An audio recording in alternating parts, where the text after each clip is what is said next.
Hi, again, I'm Clifford Bates, and welcome once again to Reading Aristotle's Politics. Today, we're continuing this book three discussion about regimes, about the regime, where we looked at objection. Now, today, we're looking at chapter 12. So let's turn to it right away, okay, right? Since in all the sciences and arts, the end is some good, it is the greatest and primary good in that which is the most authoritative ruling of all. And this is the political capacity. This is politics. This is what politics means. This is what political action is. This is what political action is. Political action deals with the greatest and the most primary good. The good here is let's cut through the crap about things. The good here is benefit. Something. What is meant by good is something that is good, useful, but also correct. Okay? This is agathos. The agathos is, we often say that the good is some ideal point that we have to sacrifice towards. Okay, that's yes and no. It's also something we aim. Yes, it's something we aim towards. The good here is the benefit, something that is good for us. And by good for us, it means it helps us. It makes us better. It makes us better. It gives us. It doesn't make us worse. It makes us better. It makes us, and by better, what is meant by better? It's given a nature where we are fulfilled. This is why the question of it's not about yes, and actually we have to understand, go all the way back to chapters about the community is aimed at not only yes, life itself is a precondition, the necessary things of life is a precondition, but the thing that we aim is not mere life, but the good life. Okay, what is the good life? This is the life that is fulfilling. This is the life of eudaimonia, happiness, right? The translation of eudaimonia, happiness. Happiness is, I'm happy, happy, happy. It means I'm fulfilled. I am fully human being. I'm able to satisfy my nature in its complete sense. Okay, and therefore this is therefore this all sciences aim, all arts and sciences aim at some good, some target that which it's some kind of benefit. Okay, some beneficial thing. So, or use that is it, this idea that it's not useful, not nonsense. It's good for us. It has a benefit for us in that sense. The good and the beneficial are united in Aristotle to a degree that in other writers like Cicero and then later writers that wants to divide between the beneficial and the noble, the beneficial and the good. Well, for Aristotle, the benefit, if it's not good and it's not really beneficial, it may appear, yes, some things appear to be something that they're not. Some may appear to be beneficial, but in reality, they're not, because they're not good for us. The beneficial is the good, and the good, what is beneficial, aims at delivering the good. Okay? There's an interconnection in Aristotle between beneficial and the good that later writers want to really say, no, no, no. But Aristotle does not deny that there's a distinction between appearing to be and seeming to be and being, right? That is the case. But seeming to be still points to the thing that it's trying to be. Okay, in other words, even the defect still points to the thing that it's. This is that line about that evil doesn't exist. It's the deprivation of good. That's Saint Augustine's line, right? It's a very Platonic concept, right? Evil has no existence of its own. It exists only in kind of deviating from it or opposing that which is there. Without the good, there is no evil in that sense, or bad and wicked or defect. Okay, the good is the primary in that sense, and the thing, the perfection or the excellent thing itself, in its proper state, is that thing. So, thus, in that sense, right? That's political good is justice. Okay, the political good, the good that the political brings, that it seeks, is justice. And this is common advantage. Okay, so the common advantage is, in other words, he's going to make the argument the political good is justice, right? And that this is the common advantage. The common advantage is that I think this is and this is where it's kind of misleading. Oh, therefore justice and sacrifice. No, no, but common advantage literally means benefit of all, and justice is the benefit of all in one sense. Because why? Without justice, there is going to be senses of harm and unfairness. Justice keeps the sense of fairness, that therefore keeps affection. It's hard to have affection when there's injustice. Okay, so we have to understand that what is meant by this. We shouldn't over transcendentalize the good. Aristotle understands this. See, Plato, we over tend we in the Platonic writers, we and I think some modern writers as well, the Kant, by their transcendental ego and the things they over transcendentalize the good, and by doing so, they make it less human. They make it superhuman. For Aristotle, is that no, the human things are biology is a. In other words, there's this tension in the Greek between the nomoi and the phusis, right? Where for Aristotle, the biological realm is a place where nomo and phusis, the things of nature and the things of convention and habit, interconnect. And this is what human beings are biological beings, and therefore this there's the human things. There's this interplay between the things of the theoria and phusis and the things of praxis and nomoi. And nomoi is not only laws and conventions but also habits. In that sense, what is it? The word for habit is very close. It's what is it? It's not nomos, but it's Oh God, I'm gonna go. It's gonna drive me absolutely crazy now. It's slipping my mind. Like ethics. Yeah, it's almost ethics and habits are very similar sounding looking words in that sense.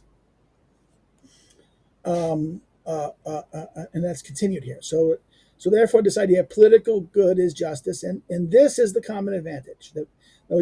Justice is by means the thing that allows for the justice is held to by all to be a certain quality, but and up to a certain point they agree with the discourses based on philosophy in which the ethics have been discussed. But this is book 5. I think this is going to talk about yes. He says apparently this is ethics 6. No, ethics 5-6. The line here, right? Reference to the idea of justice. They agree on this. They all agree that justice is this point. We all agree. But for they assert that justice is certain things for certain persons and should be equal for equal persons. In other words, justice is that equals should have equals and dislikes should have dislikes. In other words, people should get merit. This idea of everyone should get what they deserve, what they merit. Equal. If you're equal, they should get equal treatment. If they're not, they should get. There was everyone this on this. Again, this is the second place where philosophy is mentioned. In book 3, there's the discourse earlier, a couple chapters earlier, we talk about that, about the question of how deconstruction the regime, I think, and then here we get the discussion about justice. Right? Again, so book 3 is it's a pointing to philosophy in the larger sense. So equal to equal persons. Okay, now let's continue. But equality in what sort of things, and inequality in what? In other words, he says here, right in this line. But equality in what sort of things, and inequality in what sort of things, this should not be overlooked. So they agree on equals unequal for unequals, but what particularly, right? And he continues here. For this involves a question and political philosophy. Now, 53, this is a very important note. He goes, this is the only occurrence of the phrase political philosophy in the politics. So that's very recent. He talked about philosophy in 2 places, but now it's here political philosophy is the only, this is where he explicitly mentions political philosophy. And that's very interesting.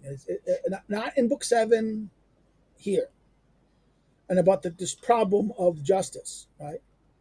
So political philosophy in very much is tied to the fundamental question of justice in a sense. One might perhaps, let's continue, one might perhaps assert that offices should be unjustly distributed in accordance with a preeminence in any good, even among persons who do not differ in any other respect, but happen to be similar on the grounds that justice and what accords with merit is different for those who differ. So therefore, this next sentence is an interesting one in that he says that, well, even if people don't look like they're going to be doing it, maybe we should still nevertheless grant preeminence to an office holder, because this idea that the one who merits it should merit and therefore be, if everyone, the idea in a society where everyone is relatively equal, um, there's part of us saying, well, why should the office holder be given more preeminence or more status than the rest of us? Or us, he's not. He's just one of us. Well, the argument here is that no, you need sometimes the office might have to do something. Why? Because it might have to give that more respect or more preeminence. In other words, the offices should be unequally distributed in accordance with a preeminence in any good, even among persons who do not differ much. Therefore, if if there's going to be if there's going to be a distribution of who can get it, well, even people who are relatively equal are still not going to be completely equal. There's going to be differentiations on their ability of being able to do certain things, and therefore the good that they can do, and the good that they can do. To what degree is that good something that is useful, beneficial to the community? Again, that is the idea, the community of the common event. This is this is the common advantage. This is the thing that we share in common. It benefits all of us in the given community we're in. So let's continue here in this passage. Um, uh, uh, uh, uh, that therefore he raises this question here about, in other words, it's do not differ, but happen to be similar on the grounds that justice and what accords with it, with merit, is different from those who differ. Right, this idea that those who are better merit more than those who are not better. Even if this is slight, the difference between this is slight. This person still is offers is better than that person, even in smaller degrees. Right. But he goes, but if this is true, it will mean some aggrandizement in the claims of political justice. For those who are preeminent in complexion, height, or any other good. Now, this is the very interesting point here. Here and frequently, justice, or this is Lord's point about here. Here and frequently, justice or the just, tai dakon, means more precisely a claim to justice, right? So every time he uses justice here, the to daikon in the Greek, this is a claim about this is an assertion about justice, that something approaches a right in the modern sense. Right?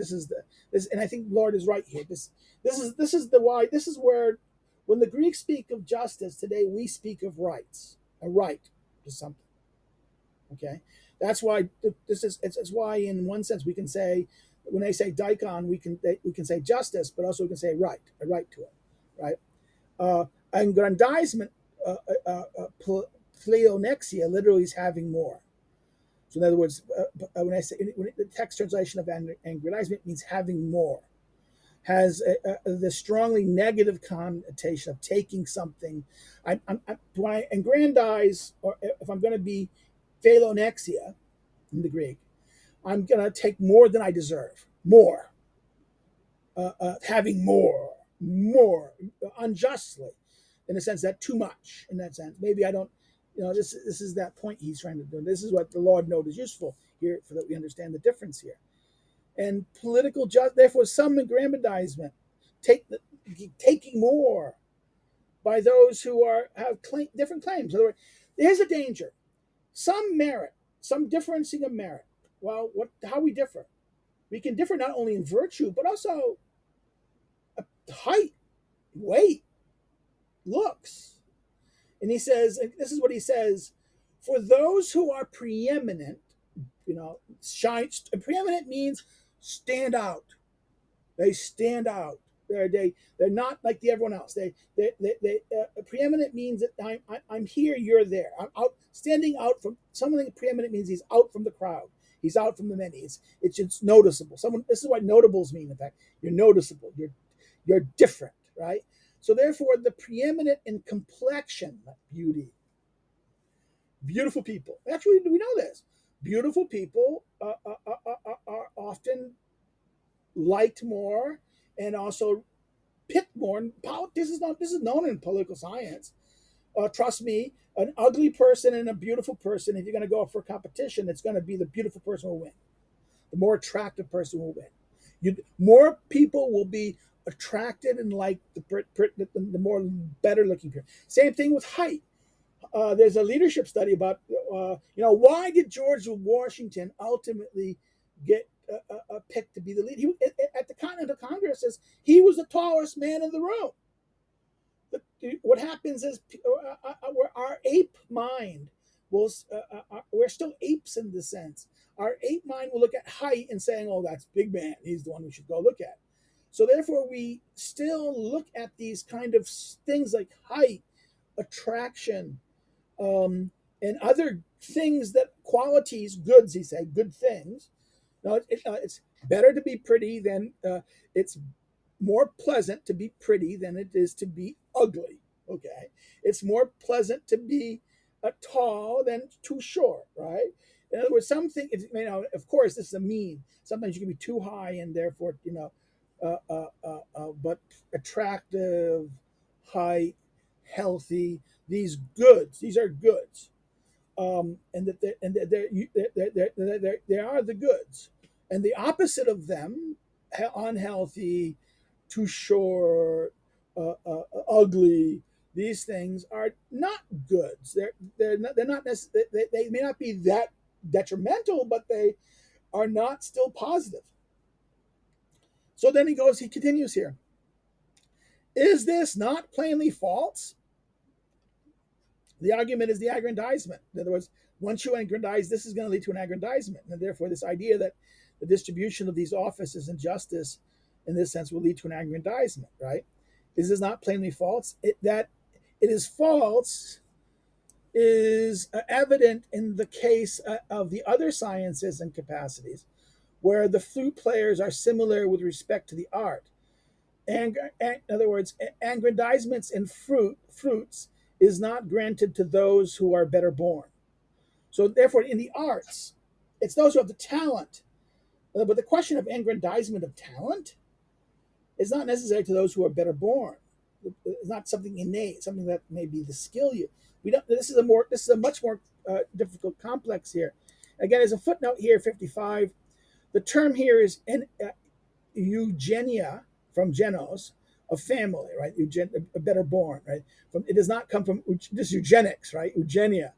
Again, it is important to keep in mind that good birth throughout the discussion is a claim that can be made by people as well as the well-born gentleman. So therefore, the idea that good born is not only a thing excluded by the notables or the people who are well-born, a gentleman, but also well-born. The people can make this claim that they have good, they are better born. I mean, they're born from citizens, pure citizens, or truer stock to the case, right? So therefore, this is not the question of techne or talent in this thing is not necessarily tied to being born, born to the right family in that sense. But there is a connection between talent and intelligence and being born. We know that, and modern science teaches us this. And I don't think Aristotle denies this. He's just saying that there's not this question that even people not better born or these things may have the ability. He brings the example of the technes and the arts as this.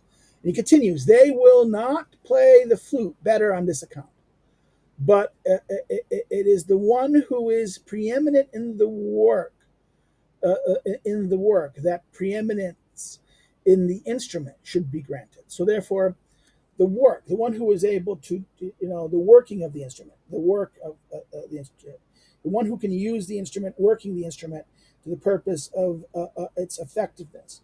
This is the one who is preeminent as the fruit. But preeminent, the one who shines out. In other words, The flute player who plays the flute well, not the one who knows about the flute or even makes the flute. Maybe the one who makes the flute makes a very good flute, but what is defined by the very good flute is the one that a good player can play exceedingly well. So it's the use again back there. The connection between a art isn't not to be judged on terms of the maker, but in terms of the one who uses it. And here, the preeminent flutist is not the one who makes the flute, but the one who plays the flute. And who determines that? This is again about the one who has the ability to do it, right? And that this may be a question. It's not necessarily those who are better born, even though there might be a connection of inheritance, of genetic inheritance of those with that skill within the same family. But it's not necessary that all the people who are held to be better born are going to have the ability to be the great flute player, or the great basketball star, or the great and anyone doing an activity.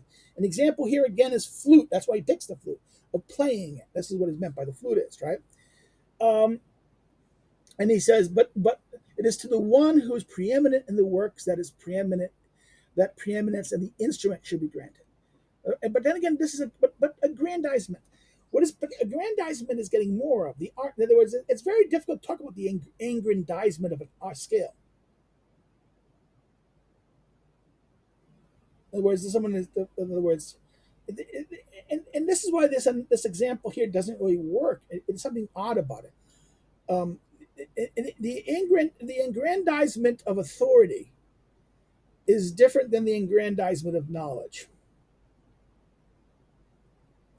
And that's the difference here is that it doesn't have the same effect. Let's continue what he's saying here, right? Next sentence. If what has been said is in some way not clear, it will be still more evident if we take it further. So therefore, it's not going to be going. He says, well, we have to. The thing I just pointed out this problem, but how is the flute playing technology same as the aggrandizement of authority, right? If someone were preeminent in flute playing, but very deficient in good birth or fine looks, even if each of these goods is greater than flute playing, I mean good birth and fine looks, and even if they are proportionately more preeminent with respect to flute playing, then he or the person is preeminent in flute. In other words, that they are proportionally more important in respect to flute playing than he is preeminent in flute playing. The outstanding flutist, right, nevertheless ought to be, this idea that he is outstanding should be given to this person, okay, to him, this person, this example here. What is he saying here? He's saying that, okay, let's say this person, when he plays the flute, he's great. Now, he can be, in terms of his looks and his birth, he's not, he has lousy birth and he has not good looks. And let's say good looking, good looks, and uh, good birth, good character, good things like this are more important than flute playing, good flute playing. Okay, so what? He's still the good flute player. He can be, in other words, he's saying that that's not going to change that point. And it's not going to alter that point. So therefore, this is what he's saying about this idea of that if you have an excellence or capacity, and that you have a virtue in this thing, this in the arts, it's very it's specific to the art in question, the use of the art in question, and that these other things don't affect it in that way, right? He's saying, right? This is the argument that those other things are not going to affect it. Good birth, and that's not going to affect that art. Okay, so now let's continue here. For to be given for preeminence, okay, in wealth and good birth should contribute nothing to the work, i.e., to the idea of being the flute player, right? The activity that these things contribute nothing to flute playing, but that they contribute nothing. That's what he says. They contribute, but they contribute nothing. For preeminence in that should contribute something to the work if it's going to be the case. if you're going to use these things criteria to judge it, they have to do it. In other words, the work it does good birth and does good looks affect the ability to play the flute correctly? If yes, then they will matter. But no, they don't. And then since he says they don't, then they don't matter, and they contribute nothing. Further, according to this argument, every good would have every good thing, every good would have to be commensurable with every other. So that's another thing. If this is going to work, all the other goods have to be equally to the other goods that is going to be affecting of everything else. But the problem is that no, they're not equal. They're not going to be equal. The good things are not going to be commensurable. And by commensurable means that they're, yeah, let's think about this for a second. I want to stop for a second. And yeah, I just want to make sure I'm correct. Commensurable means that they can be measured by the same standard. There's a kind of sameness towards them. They can be measured. The differences or things can be, they're on the same level, and that therefore they have a commensability of a similarity at some level, but that they can be compared and measured on the same standard in that sense. And what's so interesting about this is he's saying that that they're not commensurable. Not every good thing shares the same commensability with every other good thing. Let's continue here. For it being a certain height, provided more in the very way of a claim, then height generally would be in rivalry with both wealth and freedom. So therefore, that freedom, this is or liberty, or this is that word. This is perplexness, um, uh, uh, and wealth, and that is these goods, right? Freedom, wealth, and these things. But height would be equal, would be in general rivalry with this. Now, look at 56 as a footnote here, and this is the problem with this. This is a manuscript issue. Reading this plan Engar Malian Meglos with the manuscript rather than the conjectural erga sapato el megathos, if height contributed something, adopted by Dresner. The phrase, which is awkward in any event, has been various understood. There's this phrase here. How does this connect? And that's why this whole idea about this question about this, how do we handle this question of height? Are they connected, or are these things are not equal? And he says that they're not really equal. They're not that things, right? And he goes, for if some amount of height is superior to some amount of virtue, it is clear that some amount is equal. Okay. So in other words, if there's some amount is higher than it, then there must be some amount is equal. Is virtue and height something comparable on the same level of comparison, or not, right? Since this is impossible, it is clear that in political matters too, it is reasonable for them not to dispute over offices on the basis of every inequality. In other words, you're not going to have real disputes over inequality because of inequality over not so important things like beauty. But that, I mean, this is, and Aristotle, like the people arguing about height, that we're going to argue about height, beauty, looks, and these things. That's not going to be any real. But then again, if Aristotle was all here saying, no, around today, where we argue about ableism and fat rights and other nonsense in the so-called woke world that we live in, Aristotle would be going, "Oh God, these people are crazy," and that's what I mean. Aristotle would say, "You shouldn't be arguing political life based on these minor things." In other words, it's the serious inequalities that are really the things that are the basis that will divide politics. And then all of a sudden, if the unserious or the minor or these minor things or these things that are not compared, if you all of a sudden demand a radical commensurability of all the different goods, all the different qualities that we have, and that each quality has a right to be taken as a valuable thing on it in its own, then there's not going to be less. In other words, he's saying that it's disputes about the just will divide the political community, and that the disputes about inequality and equality are going to be about the most important things. But if all of a sudden now everything is have equal commensability, and the reason he's saying that what will matter will be the most the higher qualities, the ones, those inequalities and disputes about equality and inequalities about those more ruling things or those higher categories, and the other ones was not that no serious person would take them as the kind of count. And what he's saying, but whereas today we kind of say, no, there's no distinction between these two levels. Everything is equally commensurable, and therefore it's endless amount of debate, right? And endless amount of assertion of one thing or another thing.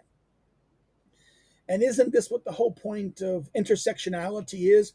That all these differences, then that you play the scorecard of victimhood, that I'm on this, this, and this, and therefore because I got this, this, and this, I have more of those things than you do, so I'm higher on I have more status than you do. So even in this weird situation of we're going to equalize every quality, every kind of claim or difference there is, as an equal commensurable claim to every other commensurable claim.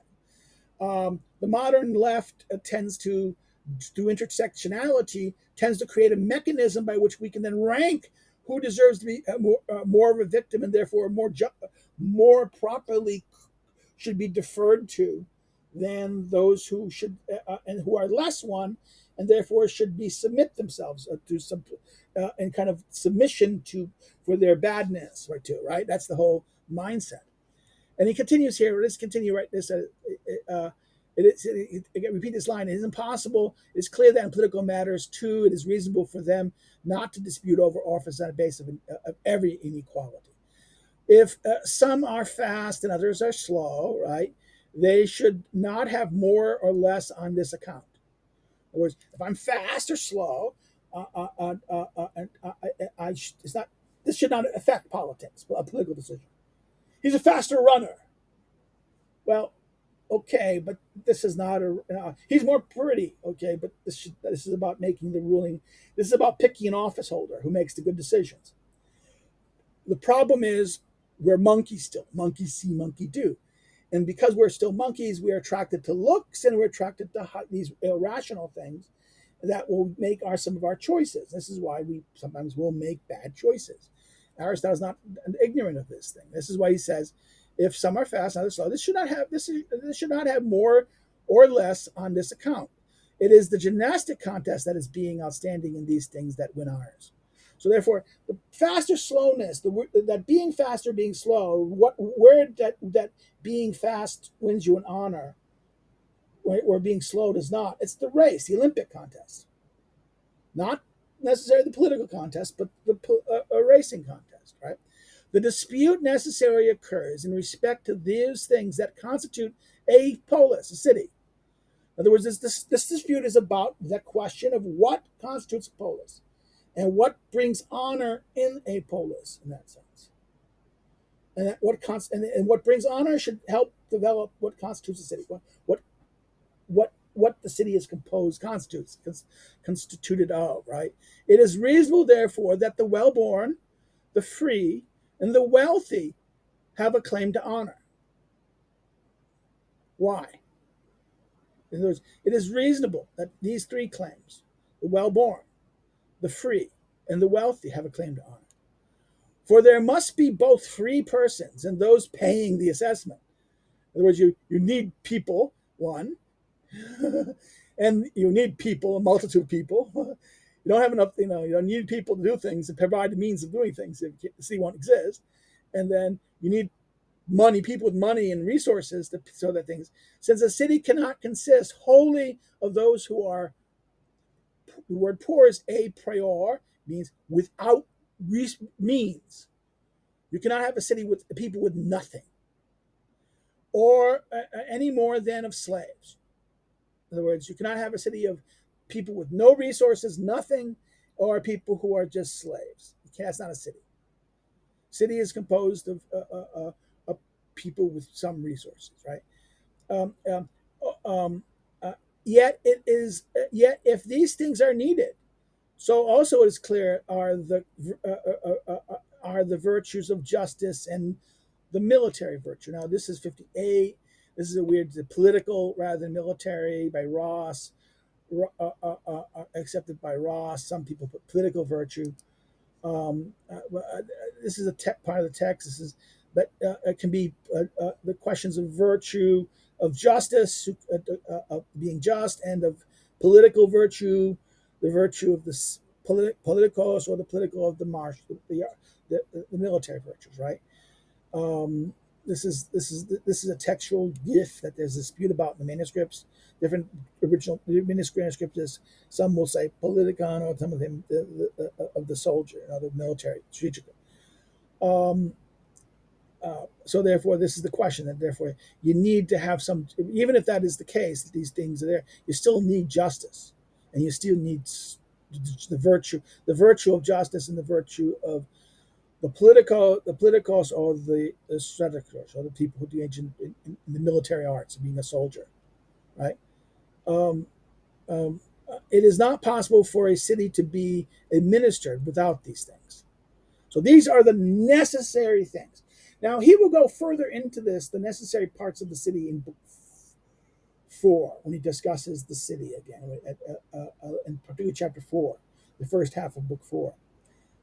Again, the question of further examination. But for the mar part, the minimum part is we need three things. We need what? The multitude. We need the well off, and we need the last but not least, the free. We need the free. We need the multitude, and we need to uh, what? We need the well-born, the free, and the wealth. People who have good qualities, the free and the wealthy. So the multitude, right? The multitude is the free.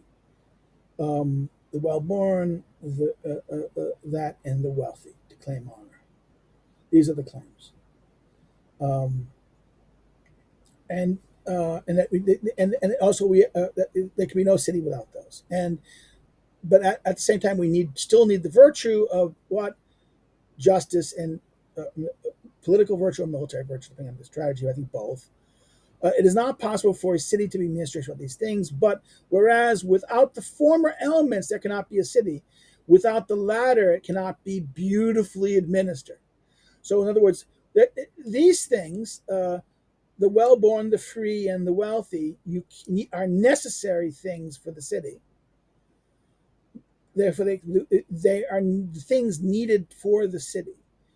But these things, the virtue of justice and the military political virtue, this means without them the city cannot be nobly beautiful, nobly or beautifully administered.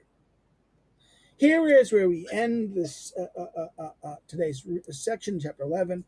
We're going to stop here, and if you have any comments or questions or concerns about this chapter, or things you want to ask me about this chapter, please put the comments below. If you like this, like it, and um, if you didn't like it, okay, you can say no too, but they say why you didn't like it and what's wrong, and maybe we can fix it, right? Next thing we can ask you is, if you have not subscribed, consider subscribing, because I want to build up the subscription. Get a friend to subscribe. If you've liked this, you want to show it to others, you can send it to others either through social media or through email. The various means that we share these things with your friends or your acquaintances, or someone, your student, maybe your student, your teacher. You say, "Oh, this is interesting." Um, uh, Again, do that, please. I'd like to build this channel a little more. You can follow me on social media. The links below. If you wish to contribute and help, because this is getting more expensive now because of YouTube, is how it's charging to hold videos now, as it used to not do. Now it does. This is the new revenue model. Um, I just got my notice that it's like this, and if I can keep on doing this, I'm either going to have to eliminate things or expand the size of the channel. And I'm too small of a channel that I don't get ad money. So unless the channel goes for 2,000, which I'm not going to see 2,000 in my lifetime, I hope I do, but but the way you can help is through either subscribe to our Patreon. Of course, I'm horrible at I'm not doing special things for things. Maybe I should. I don't know how to do this. I'm not. I'm not. That's not me. But if you want to contribute that way, you can do that. I wish if you want to contribute to me greatly, contact me and I'll greatly help. Um, but another way you can do it, if you don't want to do subscribe to our Patreon, you can buy my book, particularly this one. You can buy my other books, but I don't really the Boston University book. I don't get the money for that necessarily. The the my LSU book, I still get some money once in a while. But if you buy this one, I will get the money for it. Okay, so you buy directly from Lulu, I get more. But if you can still order it through Amazon, other places. If you buy by Lulu, I get the Amazon cut or the company's cut, the seller's cut. But of course, people are probably not going to order from Lulu because the price is a little higher because they charge shipping, right? Where Amazon often won't charge shipping, and other bookstores may not otherwise. So think about this. Getting this, you want to do it. It's about Aristotle's politics. It's a Cliff's Notes on this. It's not a commentary. It's not in lieu reading this in summary of the politics like and substitute. It's to be read with the politics. It has charts and things that you can study chapters and sections to give how to understand the chapters and sections and see the patterns that's going on, like we're doing here today in our readings, right? And this would be a good kind of guide to this to any student doing it. So you can buy that and do that. With that, that's the end of this show. It's been nice seeing you. Next chat time we meet, we'll do chapter 13. That's it. Take care and have a good day. Bye bye.